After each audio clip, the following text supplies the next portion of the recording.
Hello दोस्तों, welcome to my new channel GK study centre में आपका स्वागत है। तो चलिए आज हम बात करते हैं जीके के महत्वपूर्ण सवाल के बारे में।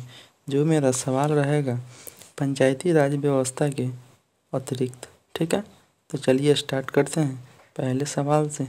पहला सवाल है मेरा ये रहा। पहला सवाल कहता है कि पंचायती, ये रहा पहला सवाल। पहला सवाल कहता है पंचायती राज स्थानीय स्वशासन का जनक किसे माना जाता है। तो पंचायती राज या स्थानीय स्वशासन का जनक लॉर्ड रिपन को माना जाता है। किसको माना जाता है? लॉर्ड रिपन को, ठीक है। चलिए अगले सवाल पे बढ़ते हैं। अगला सवाल है मेरा ये रहा। अगला सवाल कहता है दोस्तों, संविधान के किस भाग तथा अनुच्छेद में पंचायती राज व्यवस्था का वर्णन है। ये सवाल पूछा जाता है, एसएससी में पूछा गया था और बिहार एसएससी में भी पूछा गया था 17 वाला सेशन में, ठीक है। तो चलिए इसका आंसर हो जाएगा 9वां भाग में अनुच्छेद 40 रहेगा, ठीक है। क्या रहेगा? भाग 9वां और अनुच्छेद 40। ऐसे आप लोग याद रखिएगा इसको कि संविधान के 9वां भाग में तथा 40वें अनुच्छेद में पंचायती राज व्यवस्था का वर्णन है, ठीक है। तो चलिए अगले सवाल पे बढ़ते हैं। अगला सवाल है मेरा ये रहा। अगला सवाल कहता है कि पंचायती राज व्यवस्था किस पर आधारित है। ये सवाल देखिएगा, समझिएगा। सवाल है पंचायती राज व्यवस्था किस पे आधारित है। तो इसका आंसर हो जाएगा सत्ता के विकेंद्रीकरण पे। क्या चीज़ पे? सत्ता के विकेंद्रीकरण पे, ठीक है। चलिए अगले सवाल पे बढ़ते हैं दोस्तों। अगला सवाल है मेरा ये रहा। अगला सवाल कहता है कि पंचायती राज का मुख्य उद्देश्य क्या है। यानी पंचायती राज व्यवस्था का मुख्य उद्देश्य क्या है। इसका मुख्य उद्देश्य है जनता के प्रशासन में भागीदारी योग बनाना, ठीक है। जनता को प्रशासन में भागीदारी योग बनाना, ठीक है। चलिए अगले सवाल पे बढ़ते हैं दोस्तों। अगला सवाल है मेरा ये रहा। अगला सवाल कहता है पंचायती राज व्यवस्था में पंचायत समिति किस पर गठित है।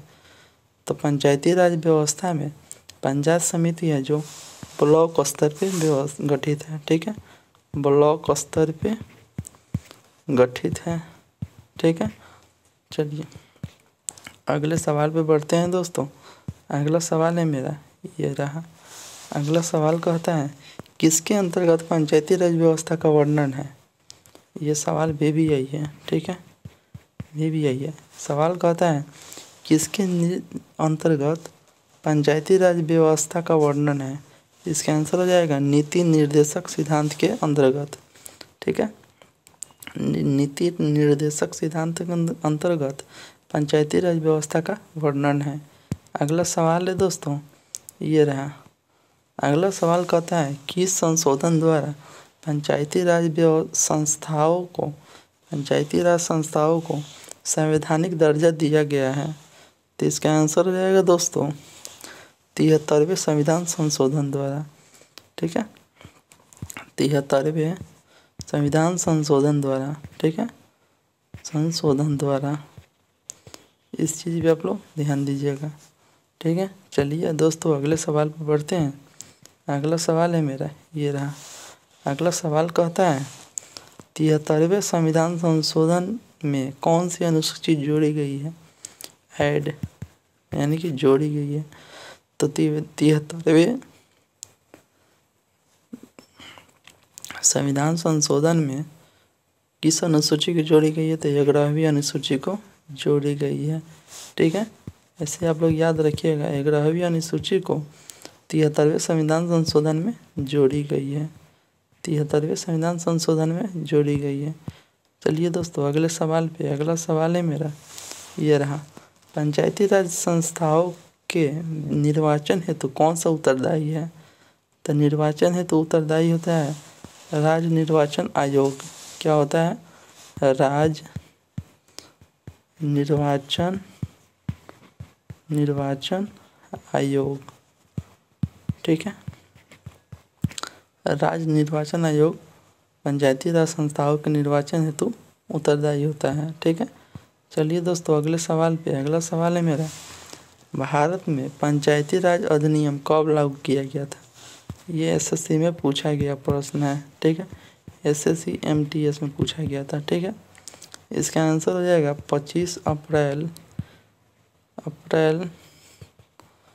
1993 में, ठीक है। क्वेश्चन है पंचायत में, मैं और क्वेश्चन को रिपीट करता हूँ।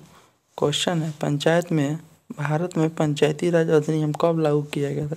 तो पंचायती राज अधिनियम लागू किया गया था 25 अप्रैल 1993 में, ठीक है। इस चीज़ को आप लोग ध्यान रखिएगा। तो चलिए दोस्तों, आज का सेशन मेरा यहीं तक रहा। फिर मिलते हैं नए वीडियो के साथ नए क्लास में। जय हिंद।